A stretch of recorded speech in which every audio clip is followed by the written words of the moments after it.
Welcome back, guys and gals. Matty back again. I just want to start this one out by saying I hope each and every one of you had a fantastic holiday season and an amazing new year. And as we start getting rolling into 2021, the start of the year is usually for myself when I really start to look at my backpacking gear that I was carrying the summer before. As I start looking at some of the gear that I'm thinking about adding to my backpacking kit for 2021, I also start looking at the gear that I've been carrying over the last couple years. And even in the last 3 to 4 years, I look at how different and how drastic the changes have been. And it's really got me thinking about how I wish that I would have made a lot of these gear changes sooner. And we're going to talk about some of the gear that I just flat out wish I would have got sooner, and gear that I just wish I would have bought into, and some of the gear changes I wish I would have made sooner. The first one we're going to talk about is cook pots.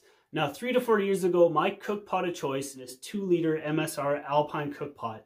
Now, for years, this was my go-to cook pot for all my summer and all my winter backpacking trips. It is massive. It's a 2-liter pot. It's stainless steel, so it's freaking heavy. This thing is like almost 14 ounces just for the cook pot and the lid here. Now, if you guys have followed the channel for a bit, you guys are probably aware my cook setup that I carry right now is about a third that weight. I have a 5-ounce cook setup that I use for all my summer backpacking trips. 14 ounces for this cook pot. But 4 years ago was when I really started to look at the weight of all of my backpacking gear. And I stopped carrying the stainless steel MSR Alpine cook pot, and I made the change to this 1.8 liter GSI cook pot. I knew that the aluminum cook pot was going to be significantly lighter.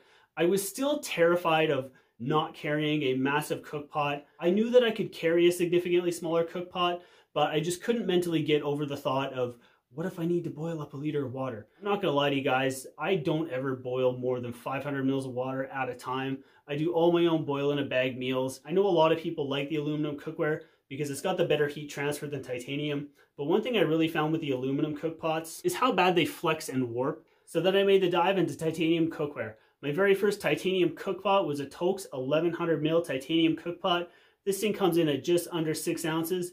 And then I also picked up this Lixada 650 mil titanium cookpot. And I was using this as my coffee mug in the mornings and for eating my breakfast and stuff out of. On one of the very first trips I ever did with this cook setup here, I didn't even use the Toaks cookpot. And I just started using this 650 mil Lixada titanium cookpot. I started to notice that this 650 mil titanium cookpot was more than I really needed out on a backpacking trip. Now, myself, when I'm out there on trail, when I get to camp, I like to kick back and relax, and the last thing I want to do is cook a meal. So I like to just boil up my 2 cups of water, and the 650 mil pot is perfect for boiling up my 2 cups of water. And the gear nerd in me really took over, and the 650 mil titanium cookpot just wasn't small enough.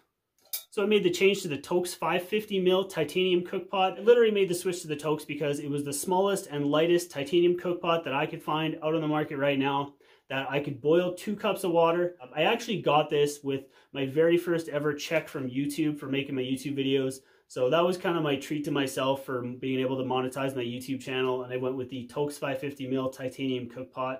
Now, as I started transitioning to smaller and smaller cookpots and just smaller and more lightweight backpacking gear, one of the things that I realized real quickly that I could change up in my backpacking gear load was my backpack itself. For years and years, I was a die-hard Arc'teryx loyalist, and I carried an Arc'teryx Bora 80, and I also used to have an Arc'teryx Bora 65. I absolutely freaking love their packs. They are absolutely bomb-proof. Yes, they are on the heavier side. This pack here, just on its own, the backpack weighs about 6.5 pounds. Being an Arc'teryx loyalist, going from that bird to this bird was honestly almost a painful change to have to make. But one of the biggest improvements that I have made in all of my backpacking gear choices was honestly just biting the bullet and going with an Osprey backpack. I know that there are lighter backpacks out there than the Osprey Exos, but the very first time that I bit the bullet and went into a store and decided to try on an Osprey backpack, I knew right then and there that I was absolutely sold, and my allegiance changed from Arc'teryx to Osprey right then and there in the store. In all my years of backpacking and trying out gear and testing different gear over the years, I mean, like,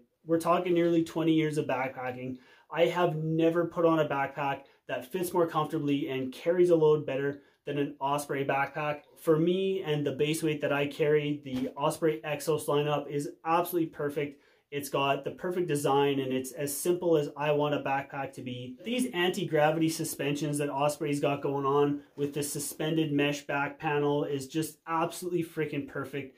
They have absolutely got backpacks figured out, And like I said, being an Arc'teryx loyalist, it was almost painful for me to even get myself to trying on an Osprey backpack.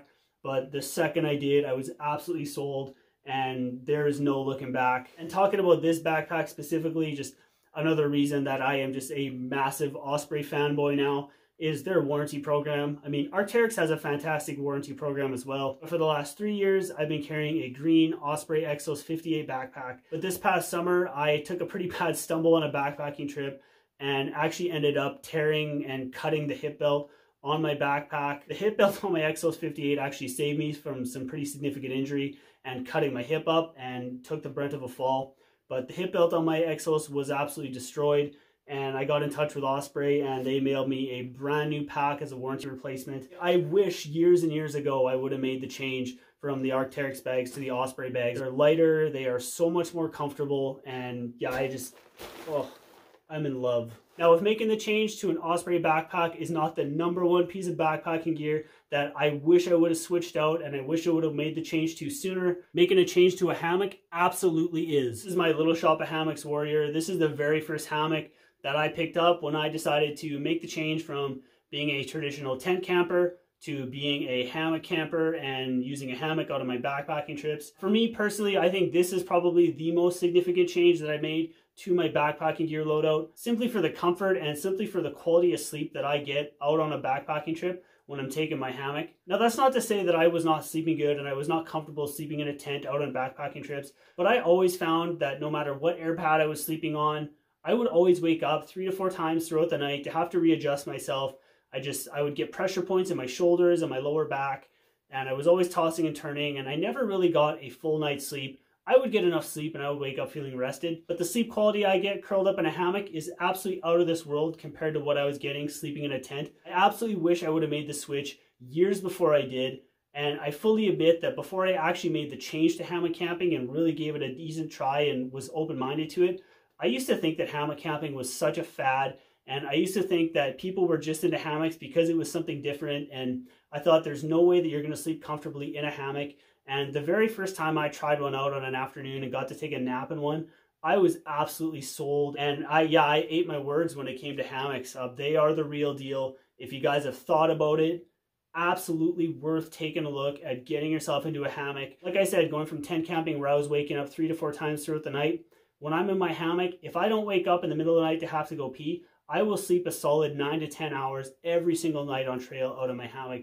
It has just been a massive game changer for me and a massive improvement for me out on trail. Now, I know that going with a hammock is a little bit heavier than going with a one-man tent setup for my backpacking kit. I go with the hammock strictly for the comfort. But if you guys are ground weenies and you guys are looking for ways to save some weight in your backpacking kit, I've got an entire playlist full of weight-saving backpacking tips that I'll pop up over here for you guys. So when you guys are done with this one, head on over there, find a video on the playlist. And as always, guys, I am Matty. Thank you guys so dang much for watching, and I'll see you guys on the next one.